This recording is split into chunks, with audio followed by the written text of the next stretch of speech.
What's going on, guys? Welcome back. Today we have a 2015 Chrysler 200, and the problem that we are having is that our driver's seat's broken and it doesn't work, which means it doesn't move forward or backwards, right? It's completely dead. So today we're going to show you what to check before thinking it's the whole thing. All right, check it out.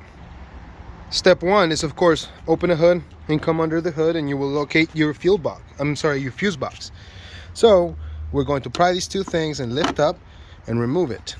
As you can see, I'm going to walk you through. You're going to look at the relays. All right, and you'll see where it says circuit breakers. You have driver power seat and passenger power seat. Locate those, CB1 and CB2, which is going to be right there, CB1, and then CB2 right there. So if we're looking at it, that is CB1 and that is CB2. So we're going to pull those both fuses out and make sure that they're both good and the correct amperage and replace those. All right, guys, so as you can see, we just pulled the first one, and sure enough, it's burnt. The connections are not making through, and it's all burnt inside. We're gonna get a 25 amp fuse and replace it. All right, here we go. So according to this, it says it requires a 25 amp fuse, and here I have in my hands a 25 amp fuse. We're gonna go ahead and replace it right now. Oh, this one looks a little bit out of whack, but here we go. Now with that fuse replaced, we're gonna come back here and move the seat.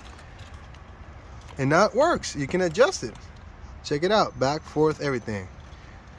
All right, guys. That's how you fix a driver seat that's not working or diagnose it on a Chrysler 200.